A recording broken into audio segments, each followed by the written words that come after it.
we all are so grateful that you came here. One, because a lot of people when they blow up, they're like, oh no, I'll go here, I'll go here. But behind the scenes, you said specifically you wanted to come to this mall. You wanted to come to Macy's Baldwin Hills.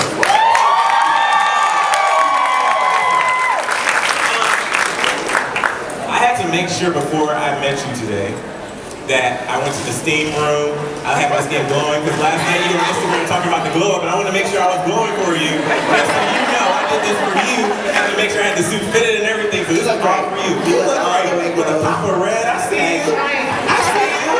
Okay, let's get into this interview. So first of all, we're celebrating Black History Month, Innovators and Visionaries. What does Black History Month mean to you?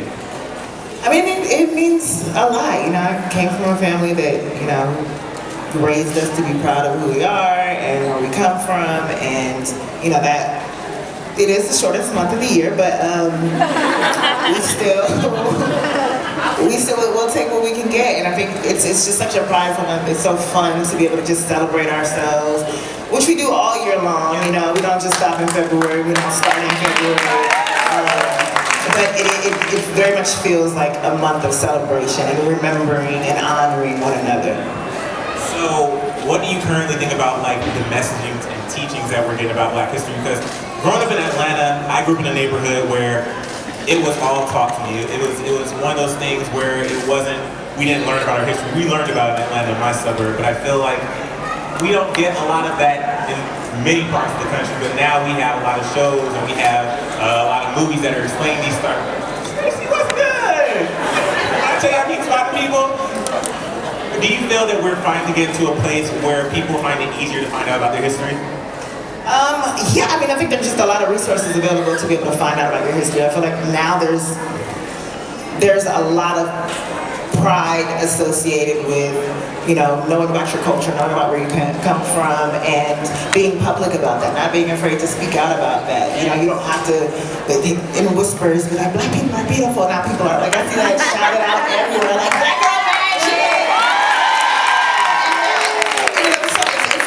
Resurfacing, because you know obviously that was prominent in the 70s culture and just the Black Power movement, and to see that happen, you know, again in a new way and openly reflected in our films, in our TV shows and our music is just so refreshing, and I'm so happy to be a part of this time, you know, because I think about in growing up, I felt like I had a lot of that in the 90s, and then that disappeared for a while, just in, you know, being in high school and in college, and even then I wondered like what kids growing up when I was in high school and college had to look to as far as Black images are concerned, and I just feel like now there's just so much available, and there's still not enough. We're just scratching the surface, but it just feels like so many other people, I see people getting inspired to create and to tell stories that aren't limited to one specific Black experience or aren't limited to a Black American experience. Like we're gonna see, you know, Afro-Caribbean stories, LGBT stories, you know, the continental stories. You know, we're just going to see so many more stories about Black people, about the diaspora, just displayed everywhere, and that's what really excites me. I'm going to come back to what question I was asking because you brought it up. There was one quote. If you don't follow her on social media, you should, because it's incredible. There's one quote that I love from you. And you said, the very definition of Blackness is as broad as that of whiteness, yet we're seemingly always trying to find a specific limited definition. How did you overcome insecurities from people telling like, oh, you're too white or you're not Black enough? Because I felt growing up, that's what I had to deal with, because I didn't necessarily fit in the box of what people said Black is. But with a show like Insecure and your other shows and series that you're creating, I feel like you're starting to show more of a variety of who we are as a people. I think that's just from living in my truth. And the people who I hang out with, you know, a lot of my friends, you know, a lot of my family members, I just am depicting the people that I know, and I think I have the ability to do that just because I'm also working with a lot of people of color behind the scenes, and we're tapping into their experiences, and I think that that's the key so long. You know, we haven't really been able to tell our own stories, and that's been a source of frustration, and it shows, you know, it shows when you're watching a show created by someone who has no experience in living that truth. And so now we're clearly taking the reins and being able to tell our own stories, and for me, that's how I kind of overcame that and overcame those insecurities, just taking the reins and telling my own stories and saying, oh, this type of Black person does exist. And just because television isn't acknowledging it, just because films aren't acknowledging it, doesn't mean, we're not out here. And so that became my mission, and now my new mission is supporting other voices to be able to do the same thing. Talked about how back in the 90s you had these figures that we were looking up to, and now you want to make sure you're creating content so that this next generation has people that they can look up to. Do you ever, how does it feel to know that you are an innovator, a visionary, and people look to you as an icon now at such a young age? I don't think about it. It doesn't make sense. Yeah, So you went viral at this year's Emmy Awards because of that one phrase. Y'all can say it, everybody knows what it was. I'm rooting for everybody Black. When you saw the response from that, how did that make you feel to know that so many people resonate with that one phrase? I'm literally rooting for everybody Black. That was kind of incredible. I didn't want to go to the Emmys. I didn't want to go, and I was obviously supporting everybody, like the peers there, but I love watching it on TV. And so just being on the red carpet and being asked questions, I was just like, I'm just gonna answer honestly. And I know that people share this sentiment, and I feel like it's been said out loud before, but it just was nothing to say. It's true. I was and the backlash is what caught me off guard, where I was just like, I got off social media for a while because I was like, white people don't know what racism is. They really don't know the definition of it. Because I've never been called racist so many times, and that's not a racist statement. Nope. If someone had said, I'm rooting for all the Latino people, if someone had said, I'm rooting for all the women, if someone had said, I'm rooting for all the gays, I'd be like, yeah, do you? Yes. So if you have a problem with that statement, it's literally your problem.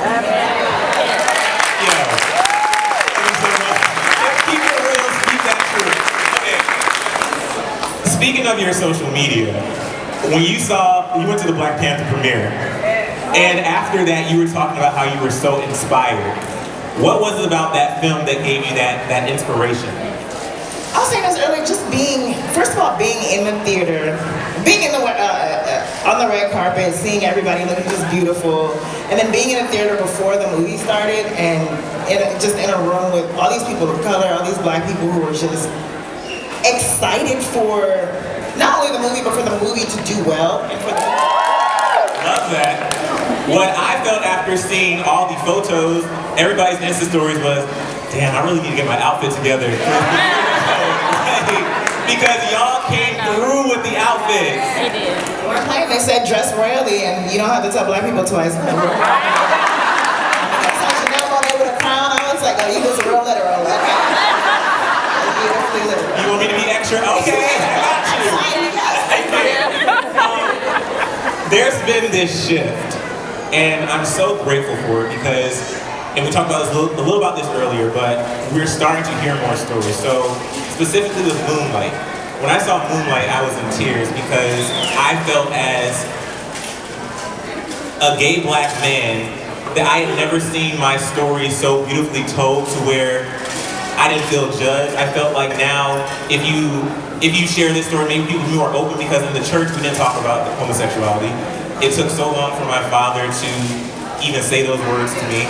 And the reason why I'm bringing this up is because even when you introduced your gay brother in Insecure, like the fact that now we're having people open this dialogue and have this conversation, talk about bisexuality, these different things. What makes you want to go there? Because for me, as somebody that's part of the LGBT community, it really, really means a lot to me. It's the truth. There's people in my life, like that's just who exists. Like those stories deserve to be told in the same way, just in the same way that we're walking, living, breathing. Like the stories are no different, and it's part of the Black experience. And to shun it and to deny it is just to put it in a category that it doesn't deserve to belong. You're essentially silencing voices, and these are stories that I want to see, I want to hear about, and I'll continue to support it, but I do find it disheartening that there is a resistance to that. So I guess my question to piggyback off that is, why do you think it took so long for there to be this resurgence of these type of shows, like to be acceptable to even like greenlight these type of shows? That's a good question, but I think it just always comes down to money. Like that's just what my theory just of, and at least where television and film is concerned. Like I think there's always been that perception that black stories don't sell, they don't do well, especially abroad. And I think in the film and television industry, it became about selling these stories abroad. Like, what are the Chinese gonna wanna see in their theaters? You know, what are the Italian, what does the European market think? And they're not gonna wanna see black leads. And we've continued to prove that wrong every single time.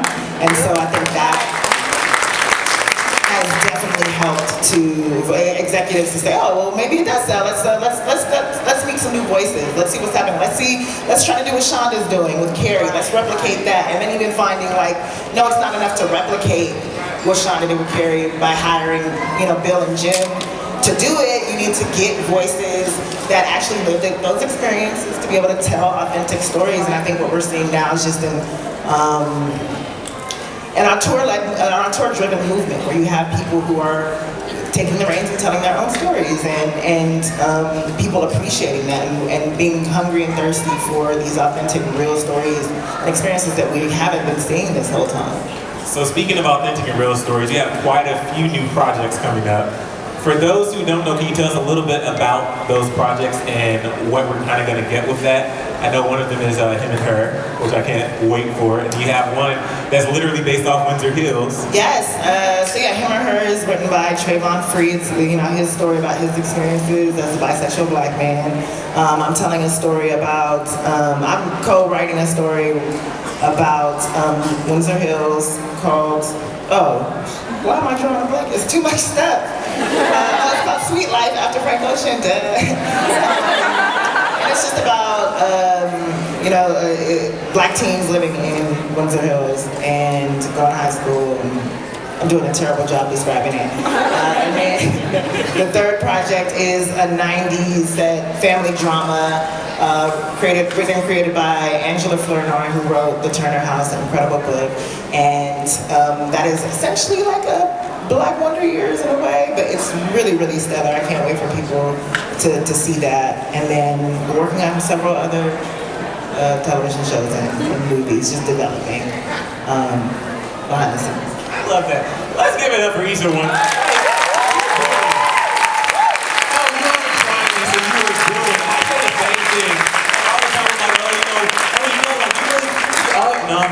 I'm trying to know you're doing. So you have to pat yourself on the back because you're doing it. And you started with this web series on YouTube. Let's talk about that you started with this web series on YouTube and you've been nominated for 2 Golden Globes now.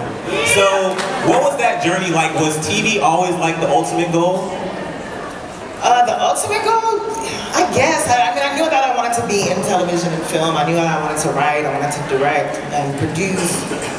And I did, I tried to break into film. I tried to break into film initially just with a writing partner in college. And, you know, we took time off of school to try to sell this script. And we're just told that it didn't have an audience or that, you know, it needed to be multicultural, which was code for like, you know, put in some white characters and then, you know, then it'll sell and you'll have a shot. And so that really was discouraging. And by the time I came back, you know, I was entering these contests and obviously trying to find a job after college because, you know, I still had parents and they were like, we didn't send you to this school to not get a job. And so the pressure of that, I knew I wanted to graduate on time, so I took time off. So like, for me, whenever I take on a big load of work, like I had to take 21 units my last quarter to graduate on time, and I was directing, you know, a play, and that only fueled my need to procrastinate because I was like, oh, I got finals, I gotta study, I got essays. What else can I do to avoid it? Let me make a web series, you know, and that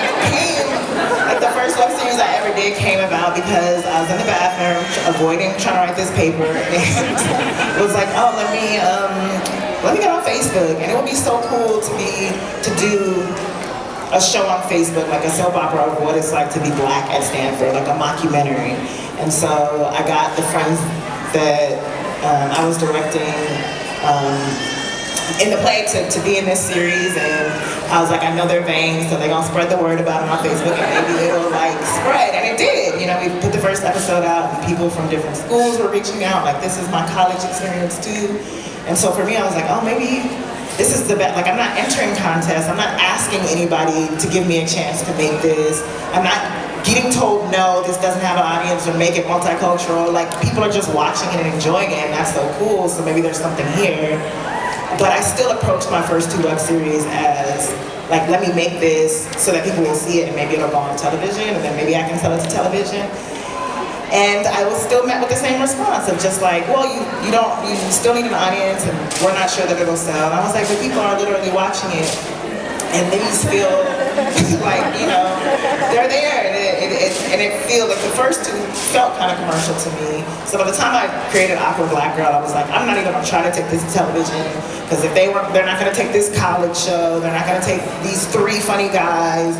I know they're not gonna mess with something called Awkward Black Girl. And of course, that's the one that, you know. I love that. So what advice would you give to young creators now who are in their college room trying to figure out like how to make it pop on YouTube or whatever content they're creating, wherever their platform is? What advice would you give to them?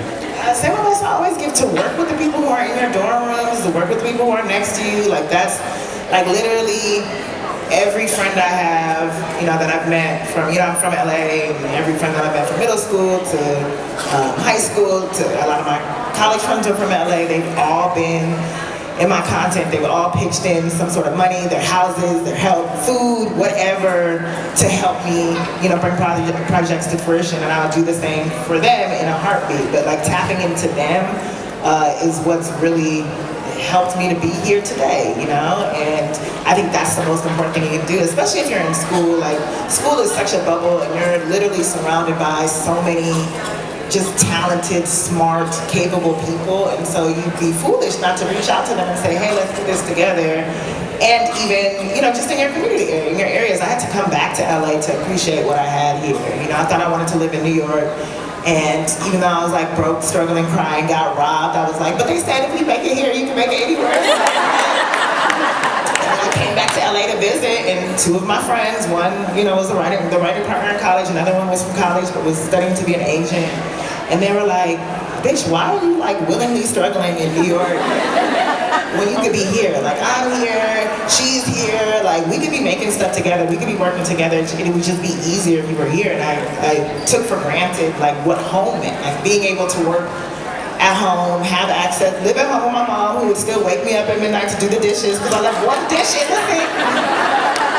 I'm 25 years old, but I was living in her house, so I had to wake up and wash that dish. But like, even the frustrations of that still motivated me to like make it work and use the people around me to make it work so I could get up out the house. And I got up out the house.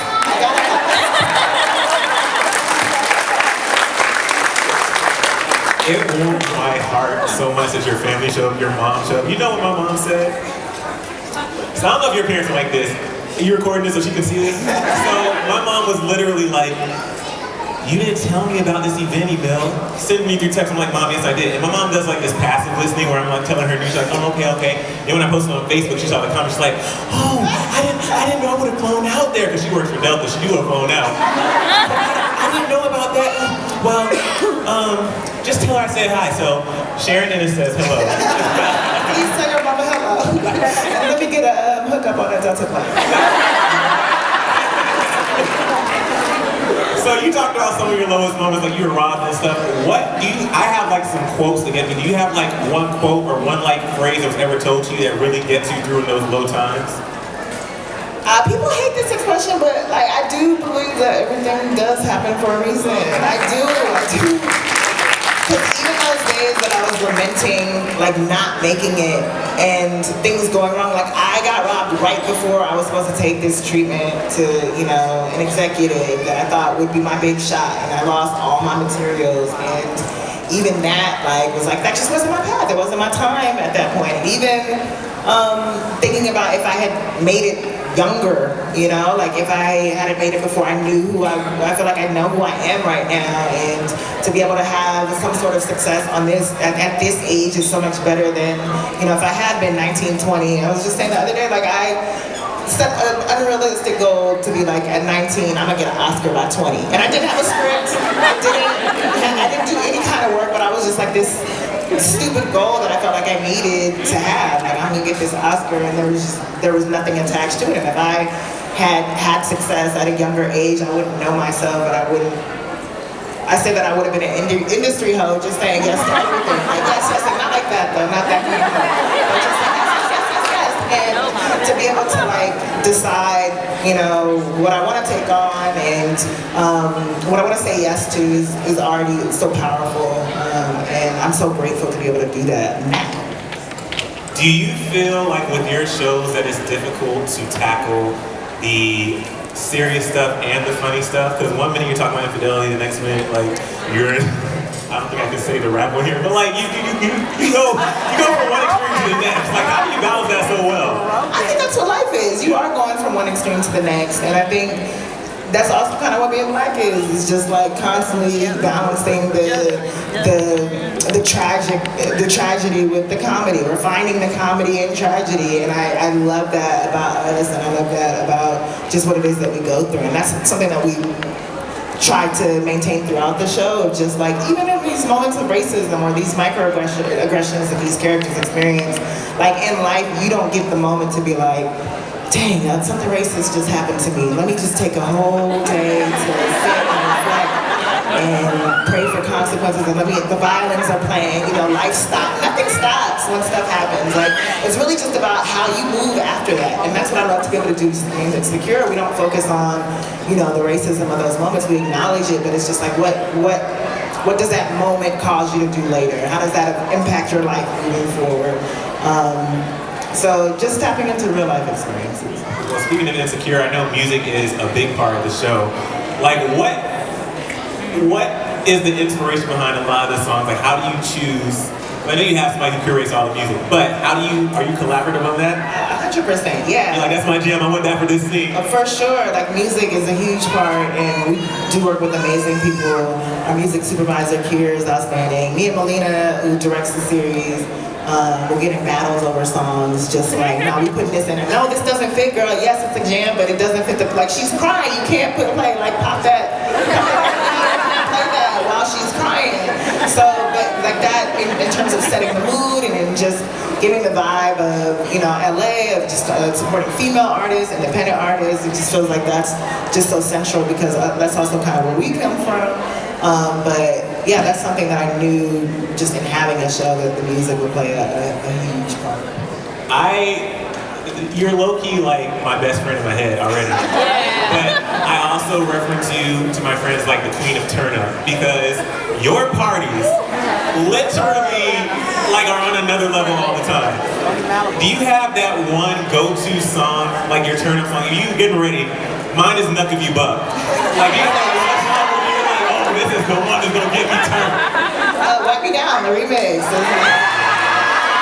We graduated to Wipe Me Down. Me and my friends graduated to Wipe Me Down, because at my graduation you could like play your own songs and wipe down. So our group like carried a boombox, Radio Raheem style, and just walked down the aisle to Wipe Me Down. And it's been my song, our song, turn up song ever since. It was like singing choreography and everything? No, I can't dance. So they were like, you know, they were into it, but I did what I could. For those who don't know, she just celebrated her birthday last month, which I love because I'm a January baby too. How many January birthdays do we have? Hey! Now you're not Aquarius, but I'll give you a pass. Okay, whoa.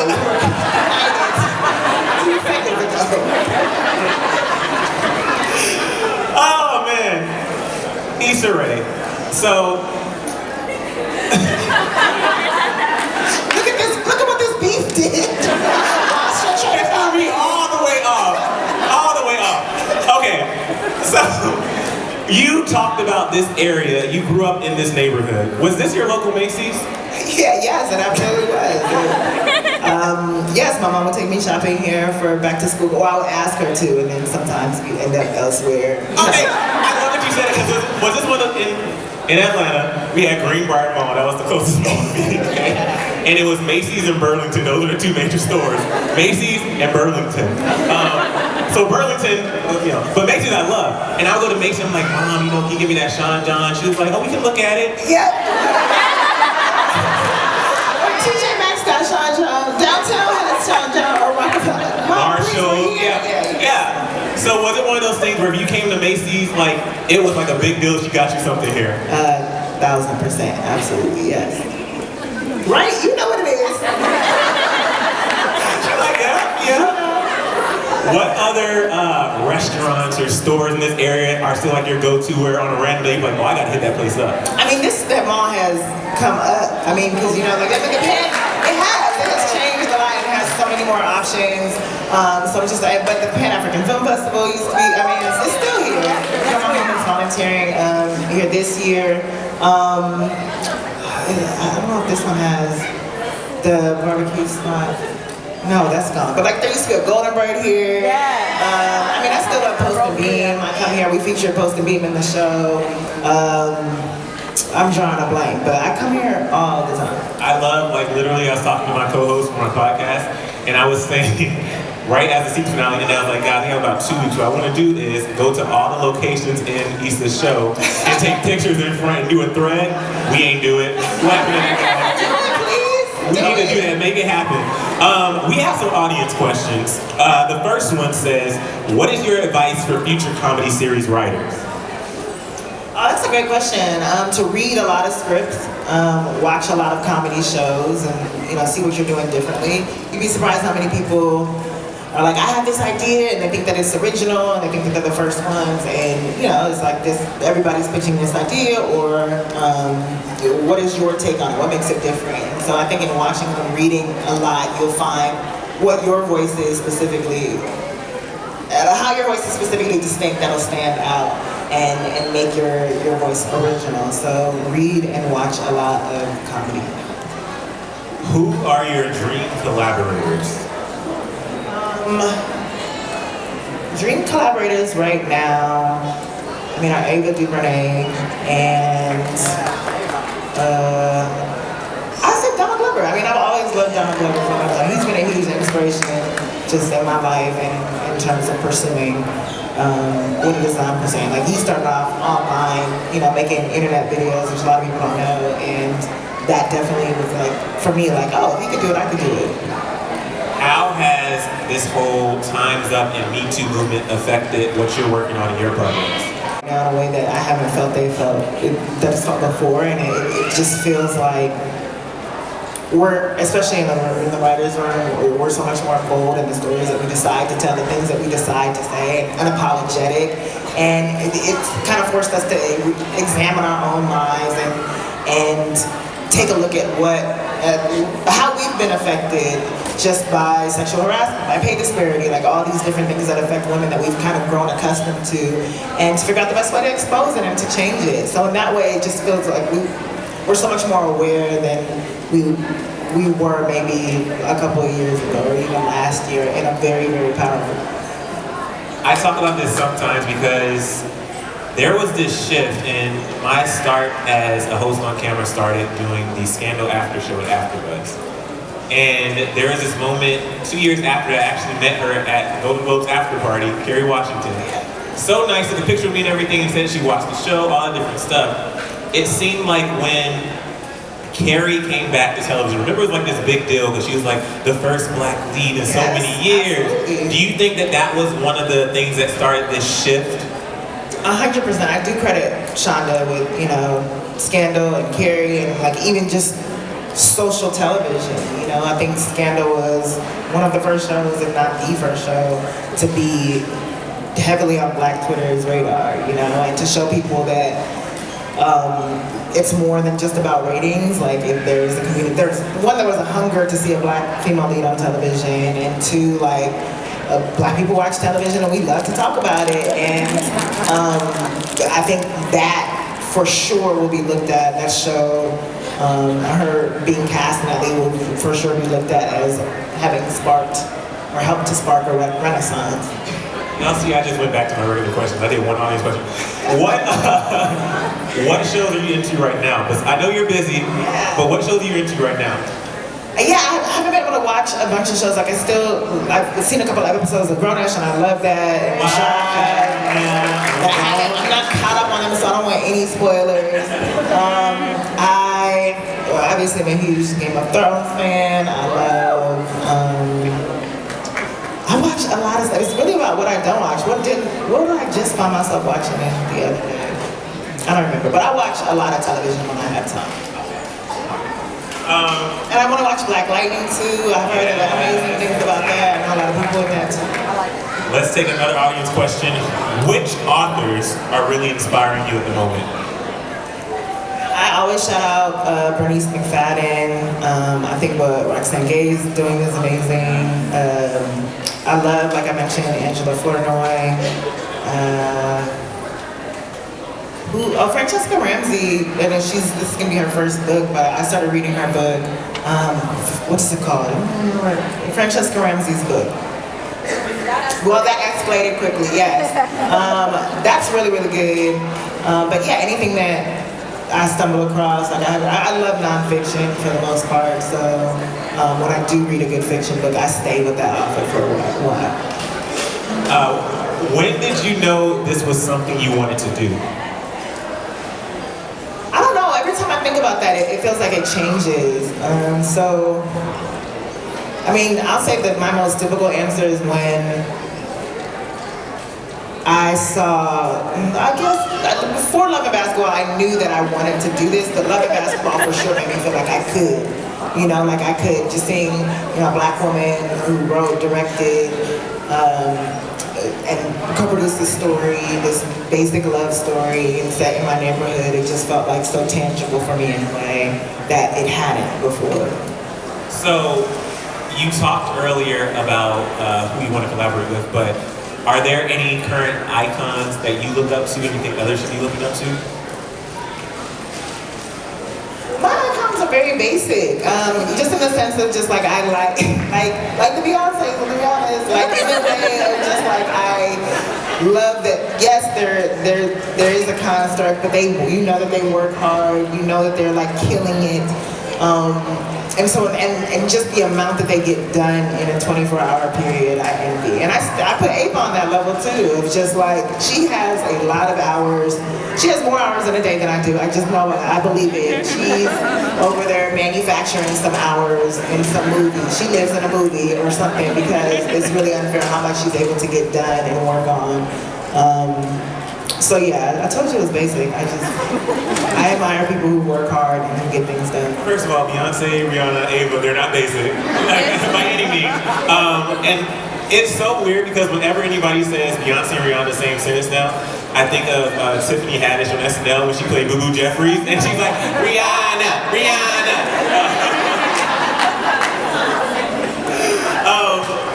I know you don't consider yourself, or you don't, what'd you say, you don't even think about the fact that people look up to you as a certain icon or visionary or anything, but Issa, do you ever have moments like where you just look in the mirror, I know you look in the mirror a lot and insecure, but like when you're at home, you're getting ready and you're like, it happened. Like, I did it. I would say that I feel like very, very blessed, but I also just don't, you know, it's weird, but you have this thing where it's like if you acknowledge it, it'll go away, you know, and I'm very, very superstitious. I'm very just like in the moment, I'm moving, and I acknowledge wins and for sure losses when they happen, but for me, I put stupid things on there, like I want my hair to look like this, I want this color, I want like to be on a magazine, and so, like I looked at it and literally, I have the same color hair that I had because I picked out the basic hair. So many things came true. But I think in doing it, like you're literally looking at it every day. And in my case, I looked at it every day for like a year just because I hung it up and then forgot about it and then picked it up and whoa. You know, and there is power. So I need to do a vision board. You should. I should do it. You should. My goal setting part was a little different. It was more like a therapy session, if I'm being honest. But we wrote down, we talked about our insecurities. We talked about our flaws, what we thought our flaws were, and in our circle, what we had was each person tell each other why that wasn't true. And it was this really powerful moment, and some of the people who were at this part, literally this second row was all there. But there was a moment at the beginning where I was like, Issa Rae said this before, and we talked about this earlier, where you need to surround yourself with people who you can grow with. And I was like, everybody who's here, I just want you to know, I want to grow with you. And I don't, because you're you, I don't even know if you realize that you give those nuggets. And there's this this change has happened in Hollywood now, because before it used to be, when you think of a celebrity, there's somebody who's not attainable, somebody who you can't strive to be like. Now we have people who literally like, oh, I can be like Issa, I love her, I can relate to her. And I love that that's where we're shifting to now. Do you see that shift? Absolutely, I love that. I love that it feels attainable. And that's why I'm completely transparent about like the struggles, and you know, the wins are little and the wins are major, and you know, it's just, it's a process, and it is a journey, and I'll just never forget that. Just, you know, a couple of days ago, which feels like, a couple of years ago, which feels like yesterday, you know, I was driving to a 9 to 5 that I hated. And anytime that I feel like lazy, or I feel like, you know, frustrated, I think about that drive. Like, I had to wake up, and I wake up way earlier now, but I had to wake up at 8 a.m. and I would hit that alarm clock and be like, ugh, I gotta drive to work, this job that I hate, and I'm not doing what I'm supposed to be doing or that I wanna do. And then how that changed, and how blessed I feel to wake up at 5 now and just be like, the day is starting, let's go. So yes, I don't take any of that for granted, and I feel like anybody can do it. Well, for my friends who are here, I'm getting a little emotional just because this does feel like a moment for me, and I'm so grateful that you agreed to do this. And Drexel, wherever you are, I'm grateful for the opportunity that you gave me to do this. You, I guarantee you, just inspired so many people in this room with what you're doing, with your outfit, with the hair, just being you.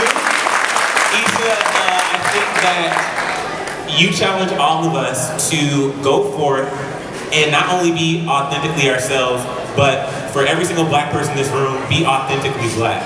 Whatever that means to you. Because there is no one way of being black, and I think that you have displayed that so well, so just bravo to you for doing that for us. And I wish you nothing but the best, because this is only the beginning for you. And just thank you so much for this. Thank you.